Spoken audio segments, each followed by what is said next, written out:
Olá, boa tarde. Eu sou Maria Paula Pires de Oliveira, coordenadora da Câmara Técnica de Educação Ambiental do Comitê da Bacia Tietê-Jacaré no biênio 2021-2022. E essa é uma série de 3 vídeos para auxiliar possíveis tomadores a escreverem projetos para solicitação de recursos do Fundo Estadual de Recursos Hídricos, o FEHIDRO. Então, no primeiro vídeo, eu compartilhei um pouco sobre o Plano Diretor de Educação Ambiental da Bacia do Tietê-Jacaré, que é um instrumento de gestão da Câmara Técnica de Educação Ambiental. No segundo vídeo, eu trouxe o modelo para a elaboração do termo de referência dos tomadores e apresentei um pouco sobre o MPO, que é o Manual de Procedimentos Operacionais do FEHIDRO. E agora, nesse terceiro vídeo, eu vou compartilhar com vocês quais são os critérios de pontuação vigentes, né, agora, para a Câmara Técnica pontuar os projetos enviados ao comitê. E eu digo vigentes porque esses critérios eles foram reformulados na ocasião da elaboração do Plano Diretor de Educação Ambiental, só que de lá para cá eles já foram atualizados, aprimorados. Então, eu vou mostrar como que está agora, mas é importante sempre olhar a deliberação de cada ano, onde traz esses critérios de forma atualizada. Então, vou compartilhar com vocês.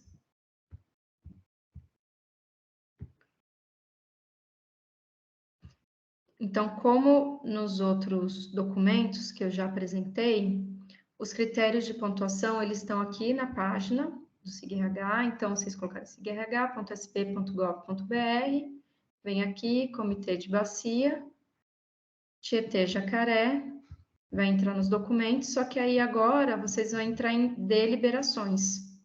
A gente estava nos outros lugares, nos outros documentos, vendo aqui documentos, agora a gente vai em deliberações. Então, cada ano, em geral na plenária, na última plenária do ano, né, que ocorre em dezembro, tem aprovada a deliberação, onde tem onde são aprovados os critérios e os prazos para distribuição dos recursos financeiros, né, oriundos do FEHIDRO. Então, vocês vão aqui e vão entrar na deliberação do ano em questão. Então, essa aqui é a deliberação desse último ano, e esse documento é importante ser observado também antes, obviamente, né, antes da escrita do projeto, não só quando for enviar o projeto, mas até para ajudar a pensar a escrita do projeto. Por quê? Bom, primeiro vai trazer uma série de pontos básicos, né, inclusive quem pode... quais são as condições, por exemplo, para as instituições participarem, né, da prefeitura, ou organizações da sociedade civil, vão trazer algumas questões, então, por exemplo, que as instituições, se elas estiverem inadimplentes, elas não podem solicitar recursos, então tem uma série de questões que são importantes serem consideradas e observadas antes da elaboração do projeto. Então, é importante vocês olharem todo esse documento, e aí, inclusive, ele vai trazer quais são o cronograma para o envio dos projetos. Tem aqui, por exemplo, um tutorial para o cadastramento das propostas no Sinfeidro, no site. E ele tem também quais são as prioridades dos projetos. Enfim, tem uma série de informações que são importantes serem observadas pelos tomadores. E aí nós temos as fichas de pontuação das câmaras técnicas. Então, agora eu vou apresentar aqui para vocês a ficha de pontuação da educação ambiental, que está vigente nesse ano de 2023. Então, como que ela é feita? Então, ela é preenchida pela Câmara Técnica, em uma reunião específica para isso. A Câmara Técnica vai colocar quem que é o representante, tomador, né, instituição proponente, e vai avaliar. Então, o nosso primeiro critério é aquele que eu comentei no vídeo anterior, que diz respeito aos itens que existem no termo de referência da solicitação. Então, como eu comentei, se ele é inconsistente, ele não tem o mínimo, ele vai receber 0 e ele já é desclassificado. Se ele tem o mínimo, ele recebe 5 pontos. O básico, que diz respeito a esse conteúdo mínimo, que tá aqui, mais, além disso, esses outros itens. Ele vai receber 10. E se ele for completo, que é, além disso, ter essas outras informações, ele vai receber a pontuação máxima, que é 20. O segundo critério é a correspondência do orçamento do projeto com a sua atividade de fim. Então, não adianta escrever um projeto que tem um determinado objetivo e a maior parte do recurso dele ser para algo que não condiz com o projeto, né? Então, a mesma coisa. Se nesse caso o projeto é menos de 60% do orçamento não for diretamente vinculado ao seu objetivo principal, o projeto é desclassificado. Então, a maior parte do recurso ele tem que estar ligado ao objetivo principal do projeto, tá?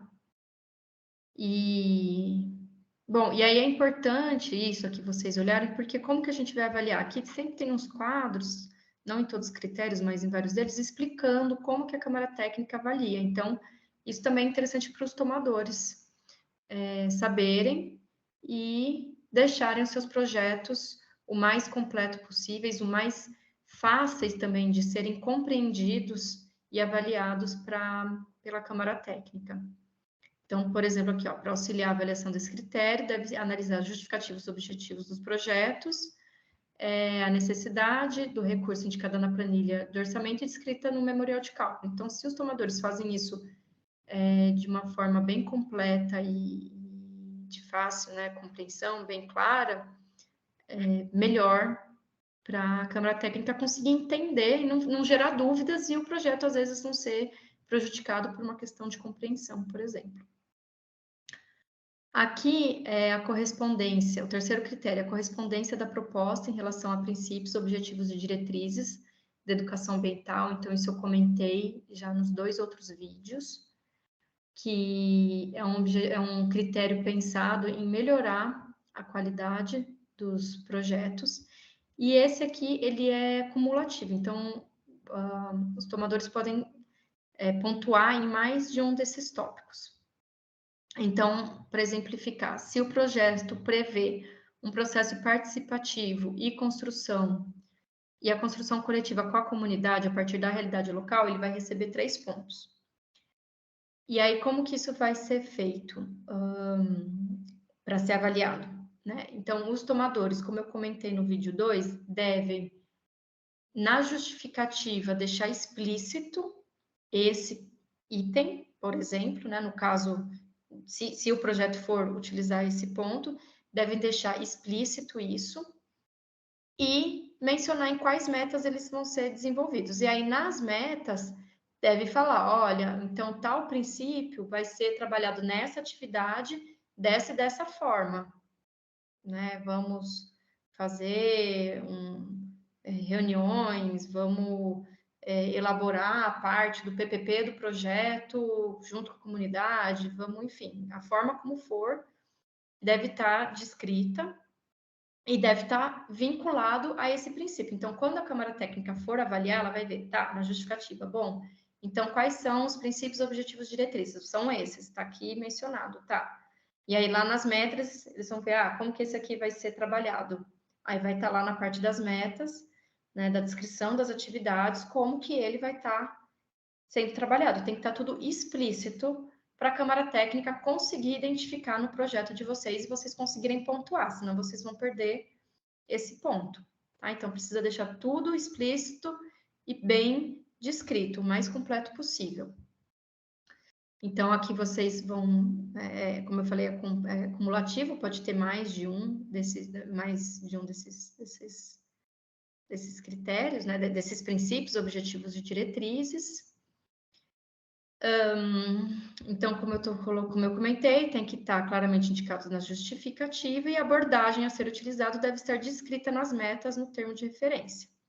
Se não, o projeto vai receber 0. E aqui, se receber 0, o projeto é desclassificado também. Então, precisa colocar. Esses 3 critérios que eu coloquei inicialmente, então, que eu comentei aqui, os 3 primeiros, se o projeto tem 0 em qualquer um deles, mesmo que pontue nos outros, é desclassificado. Então, esses 3 critérios têm que ter pontuação. Senão, o projeto nem segue sendo avaliado. Bom, o 4º critério é a adequação metodológica aos objetivos do projeto. Esse critério também é cumulativo. Então, o que ele avalia? Se a planilha orçamentária está de acordo com a metodologia e com os objetivos propostos, se a metodologia é coerente com os objetivos, se ela é execuível no prazo indicado e se as propostas consideram os possíveis riscos de sua execução. Então, novamente, como eu comentei no outro vídeo, quanto mais completo o projeto, mais pontuação ele vai ganhar. E melhor para vocês e para quem for executar o projeto. Tá? Para a instituição tomadora e para as pessoas que forem contratadas para executar. O plano de comunicação do projeto também é cumulativo, então vocês devem tá aqui escrito, por exemplo, se está previsto na planilha orçamentária, no final do projeto, uma produção de vídeo profissional que vai trazer, então, falando a descrição do projeto, quanto que ele foi investido, qual que é o impacto e trazer os logos do comitê. Então, isso tudo é uma estratégia do próprio comitê para a gente conseguir compartilhar com a sociedade onde que os recursos estão sendo financiados. Por isso que esse critério foi inserido, né? Esse tópico foi inserido nesse critério. E é importante, pensando também na inclusão, que o vídeo tenha opção de legenda, que seja descritivo, né, áudio descritivo, e que também tenha uma tradução em libras. Também esteja previsto um documento de uma press release, também trazendo essas informações, que isso tudo vai ajudar na divulgação do projeto. Isso é importante para o comitê, é importante para a sociedade, é importante também para o tomador divulgar o que está sendo realizado. Bom, além disso, o projeto ele ganha mais pontuação se ele prevê estratégias de comunicação para divulgar as atividades, se prevê diferentes meios para sua divulgação e se prevê a mobilização e a participação de diferentes tipos de público na comunicação, na divulgação do projeto. O 6º critério diz respeito à correspondência da proposta de ações de educação ambiental em relação às prioridades das subbacias definidas no plano diretor. Então, são aqueles mapas com o colorido que eu apresentei no vídeo, no primeiro vídeo, e os planos, nas sugestões de ação, que era um dos apêndices. Então, aqui que vocês vão ver, para a subbacia, né, para o município, em qual subbacia está, qual que é a prioridade daquela temática, e dentro daquela temática, se vocês estão ou não utilizando aquelas sugestões de ação. Então, se vocês utilizam as sugestões de ação que estão lá no apêndice, que foram feitos junto com atores da bacia na ocasião da elaboração do plano diretor para que os projetos fossem mais adequados de forma contextualizada à bacia, né? Então, se vocês utilizam aquilo ali, vocês ganham mais ponto. Não é obrigatório utilizar aquele quadro de ações, mas são projetos que vão estar mais condizentes com o que a bacia precisa e por isso eles recebem uma pontuação maior. Então, se o projeto ele está presente no quadro de ação e se enquadra considerando a subbacia na prioridade referente à classificação A indicada no plano de ação, ele ganha mais pontos. O que é essa classificação A? Isso vai estar na deliberação também, porque lá no plano de diretor ele está prioridade 1, 2 e 3. No plano, para aquelas temáticas. E aí, no plano de ação, ele tem lá a classificação A, a classificação B. Eu mostrei isso para vocês quando estava apresentando. Então, de acordo com o ano, cada uma dessas prioridades vai receber uma pontuação maior. Então, é importante vocês estarem olhando para o ano que vocês estão enviando o projeto, olha sempre a deliberação para ver se ela está, naquele ano, está fazendo igual o plano diretor ou se houve alguma mudança. E aí vocês olham lá e veem, então, qual que é a classificação A para aquele ano, qual que é a prioridade que está sendo, que vai ser mais pontuada, que recebe essa classificação A, se é a 1, a 2 e a 3. E aí vocês veem qual que é a temática, de acordo com a subbacia que vocês estão, quais daquelas temáticas que têm a prioridade em questão, e vão no plano de ação, no quadro de ações, para ver as sugestões. Então, seguindo isso tudo, vocês conseguem ter uma pontuação maior no projeto de vocês. Então, aqui, se, por exemplo, ele está na classificação A, mas não está seguindo o quadro de ações, ele recebe 16 pontos, então um pouquinho menos que o caso anterior. Se ele está na classificação B e no quadro de ações, 12 pontos. Na classificação B, mas não está usando o quadro de ações, 8 pontos. E, se não se enquadra, 0 pontos. Então, aqui a gente tem onde que está, né, o nosso plano diretor, e aí algumas considerações. Então, se o projeto abrange mais de um município, então como que vai ser isso, né? Então, por exemplo, vai ser considerada a subbacia onde houver pelo menos 2/3 dos municípios abrangidos no projeto, né? Senão, não é pontuado. Aí, se é da UGRI toda, aí é a prioridade da bacia, que está lá no plano, que eu também apresentei para vocês. E, para que os projetos pontuem quanto ao objeto do projeto está presente no quadro de ações, a proposta deve abordar pelo menos uma ação de cada subbacia dentro da temática abordada para a UGRI, tá? E aí, como isso aqui está no caso dessas temáticas, né, daqueles 5 temas, esse critério ele não vai se aplicar para a demanda induzida, porque aí a demanda induzida é outro aspecto. Geralmente o próprio comitê vai trazer um termo de referência também, falando o que é importante que esse projeto tenha. Então, nesse caso, o que vai ser usado para pontuar? Os outros critérios que estão aqui nos critérios aqui, e se ele responde aos tópicos que estão no termo de referência que o comitê fez para aquela demanda induzida específica.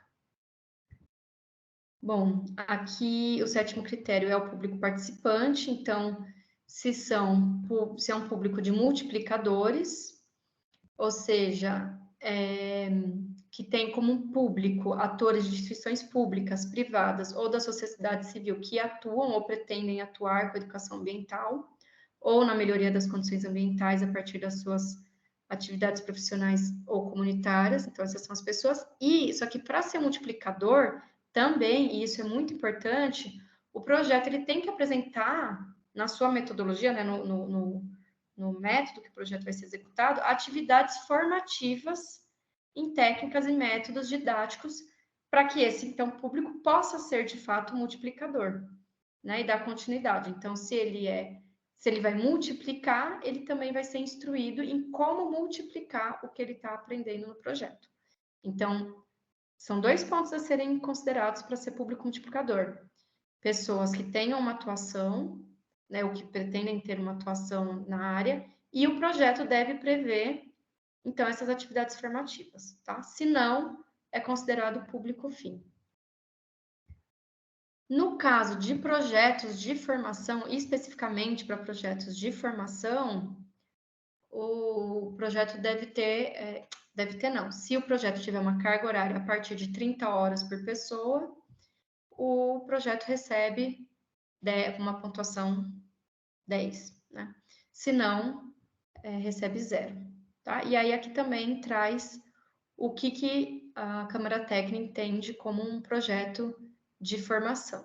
Então, lembrando que esse critério é só para aqueles projetos que são de formação. Se não for, não vai ser pontuado aqui, mas não vai ser prejudicado na parte final, porque é feita uma ponderação se é um projeto de formação ou não. O nono critério é a avaliação de desempenho do projeto. Então, ele recebe 3 pontos se são propostos indicadores de desempenho para avaliação do projeto e não pontua se não são propostos. O 10º critério diz respeito ao alcance das ações do empreendimento. Então, se é um público de toda a UGRE, recebe 10. Se é o público de toda a subbacia, é 8. Se é um público regional, 7. Um público municipal, 5. E se é um projeto com um público mais pontual, por exemplo, de uma determinada escola, associação, bairros, instituições, recebe 3. No caso de pontuação, nós temos aqui os critérios de desempate, né? Então, quais são esses? E aí, aqui, depois a Câmara Técnica, então, coloca essa pontuação, e como eu comentei, é feita uma ponderação aqui, de acordo com se é um projeto de formação ou não. E, importante, né, pensando, então, na transparência e comunicação, o projeto ele perde 10 pontos se a instituição já tiver um projeto FEIBRO concluído a partir de 2020 e não enviou o relatório final para a Secretaria Executiva, tá? Então, nesse caso, a instituição perde 10 pontos. Bom, então, isso em relação aos critérios de pontuação. Espero ter ajudado um pouquinho fazendo meio que essa leitura conjunta, explicando algumas coisas que não estão escritas, né? Busquei trazer um pouquinho o caminho das pedras. A ideia é facilitar, ajudar os tomadores, né? Aqueles que já escrevem, mas têm alguma dificuldade, aprimorar os projetos, e aqueles que estão fazendo isso pela primeira vez. Se vocês tiverem qualquer dúvida, não hesitem em ir atrás do comitê, podem escrever um e-mail para o comitê do Tietê Jacaré, entrar em contato com a Câmara Técnica, se for algo específico, quando é dos projetos de educação ambiental, que o comitê está sempre à disposição para ajudar, para tirar dúvidas, e, enfim, é interesse de todos nós que a gente tenha projetos com mais qualidade, projetos mais completos que vão repercutir na melhoria da qualidade ambiental da nossa bacia. Então, agradeço e boa sorte na escrita dos projetos. E até mais.